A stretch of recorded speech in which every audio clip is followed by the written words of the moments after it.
इस स्टोरी की शुरुआत होती है टूर्नामेंट ऑफ पावर से, जहां टूर्नामेंट ऑफ पावर में हर एक यूनिवर्स की जान दांव पर लगी थी। और फाइनली वो टाइम आ जाता है जब गोकू यूनिवर्स 11 के फाइटर जिरन से फाइट करेगा। गोकू की काफी कोशिश करने के बावजूद वो जिरन को हरा नहीं पाता है और तभी उसे स्पिरिट बॉम्ब का ख्याल आता है। वो फाइट में इतना ज्यादा डूब चुका था कि उसे इस बात का भी ख्याल नहीं था कि इस अटैक से अगर जिरन मर जाता है तो ये गोकू के एलिमिनेशन का कारण भी हो सकता है। एनीवेज फिर गोकू स्पिरिट बॉम्ब को बनाने के लिए सबसे हेल्प मांगता है। हर कोई जिरन से छुटकारा पाना चाहता था, इसलिए हर कोई स्पिरिट बॉम्ब के लिए अपनी पावर्स को देने लगता है। स्पिरिट बॉम्ब के पूरा होने के बाद गोकू उसे जिरन के तरफ फेंक देता है, पर सरप्राइजिंगली जिरन स्पिरिट बम को ब्लॉक करके गोकू की तरफ वापस भेजने लगता है। धीरे धीरे गोकू के लिए चीजें काफी ज्यादा मुश्किल होने लगी। गोकू के पूरे पावर्स यूज करने के बाद भी वो अपने अटैक को रोक नहीं पाता है और वो उस अटैक का शिकार हो जाता है। और यहाँ से स्टोरी अब बदलने वाली है। गोकू स्पिरिट बॉम्ब में फंसने के कारण एक ऐसे स्टेट में पहुंच चुका था जहाँ पर वो ना ही जिंदा था और ना ही वो मरा था। और उसके फाइनल मोमेंट्स में गोकू को उसकी लाइफ की पुरानी यादें याद आने लगती हैं और वो स्पिरिट बॉम्ब के साथ गायब हो जाता है। मीनवाइल वहीं जिरन एलिमिनेट नहीं होता है क्योंकि वो अटैक गोकू का ही अटैक था। और वीरस उसे पूछता है कि गोकू का क्या हुआ और वीरस जवाब देते हुए कहता है कि वो मरा नहीं है, लेकिन स्ट्रेंजली वो जिंदा भी नहीं है। ऐसा सुनकर वीरस को कुछ समझ नहीं आता, लेकिन एज अ रिजल्ट गोकू के ना होने के कारण यूनिवर्स 7 का हार बिल्कुल निश्चित था। वेजिटा अकेले जिरन को नहीं हरा पाता है और जेनोसामा यूनिवर्स 7 को मिटा देते हैं और यूनिवर्स 11 टूर्नामेंट ऑफ पावर को जीत जाता है। इसके अगले ही सीन में हम प्लेनेट वेजिटा को देखते हैं जहाँ पर बार्डोक और गिने एक स्पेस पोर्ट को लेकर जा रहे होते हैं और तभी गोकू को दिखाया जाता है और वो कहता है क्या ये कौन सी जगह है और एक मिनट रुको, क्या ये एक स्पेस पोर्ट है, लेकिन ये कैसे हो सकता है। और तभी गोकू स्पेस पोर्ट के अंदर से बार्डोक और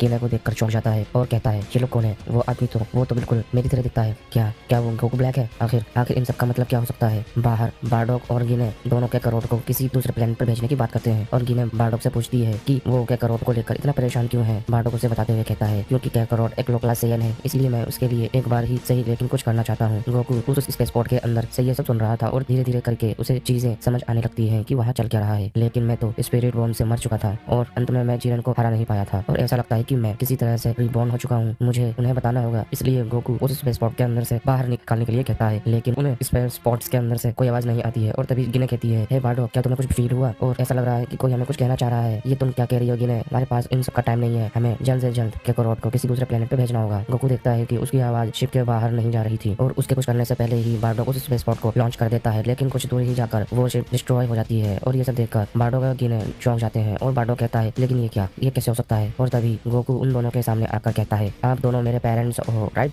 बार्डोक और गिने ये देख वो दोनों और भी ज्यादा सरप्राइज हो जाते हैं और बार्डोक कहता है क्या करो तुम बात कर सकते हो, लेकिन ये कैसे हो सकता है। इसके बाद गोकू उन्हें समझाने लगता है और कहता है मैं आपका ही बेटा हूँ। फ्यूचर में एक वॉरियर से फाइट करते करते मैं मर चुका था, लेकिन फिर जब मेरी आंख खुली तो मैं किसी तरह से पास्ट में आ चुका हूँ और ऐसा लगता है कि मुझे मेरे फ्यूचर की सभी मेमोरीज याद है। ये सब तुम क्या कह रहे हो केकरोट, मुझे कुछ समझ में नहीं आ रहा है। मेरी मेमोरीज तो मेरे पास है, लेकिन पता नहीं मेरे पावर्स मेरे पास है या नहीं, मुझे जरा चेक करना होगा। और ऐसा कहकर गोकू अपने सेकंड सुपर सैयन फॉर्म में ट्रांसफॉर्म हो जाता है और ऐसा देखकर बार्डोक पूरी तरह से शॉक हो जाता है। ये किस तरह की ट्रांसफॉर्मेशन है, कहीं ये वो लेजेंडरी सुपर सैयन तो नहीं। लेकिन केकरोट वो तो एक लो क्लास सैयन है, आखिर उसके पास ये पावर्स कैसे आई। तो वहीं किसी एक दूसरी जगह पर कुछ ट्रैकर्स विदाउट अन्य रीजंस के ब्लास्ट कर रहे होते हैं और वो ये सब देखकर कुछ समझ नहीं पाते हैं और वो तुरंत जाकर फ्रीजा को ये सब बातें बता देते हैं और फ्रीजा उनकी बातों पर विश्वास नहीं करता है और खुद एक ट्रैकर लेकर वो चेक करने लगता है। लेकिन उसे देखने पर एज ए रिजल्ट उसका ट्रैकर भी पूरी तरह से टूट जाता है। ऐसा देख फ्रीजा दूसरे ट्रैकर मंगवाता है और उनसे भी चेक करने लगता है, लेकिन अंत में वो भी टूट ही जाता है। ऐसा देखकर फ्रीजा कहता है ये क्या हो रहा है और ये किसकी पावर है। और वही गोकू दोबारा से अपने बेस स्टेट पर आ जाता है और बार्डोक से कहता है कि फ्रीजा उनके प्लेनेट को डिस्ट्रॉय करने जा रहा है। ऐसा सुनकर बार्डोक कहता है तो इसका मतलब मेरा शक बिल्कुल सही था, वो डैम फ्रीजा हमारे प्लेनेट को डिस्ट्रॉय करना चाहता है। हमें उस फ्रीजा को जल्द से जल्द रोकना होगा, हमारे पास ज्यादा टाइम नहीं है। लेकिन फ्रीजा काफी ज्यादा पावरफुल है, हम उसके खिलाफ कुछ नहीं कर सकते। यही तो रीजन है जिसके लिए मैं तुम्हें एक दूसरे प्लेनेट पे भेज रहा था। आप समझने की कोशिश कीजिए, शायद मैं उसे हरा सकता हूँ क्योंकि फ्यूचर में मैं उसे कई बार हरा चुका हूँ। गिने ये देखकर गोकू को लेकर काफी ज्यादा परेशान हो जाती है क्योंकि गोकू तो एक बच्चा है। बार्डोक और गिने को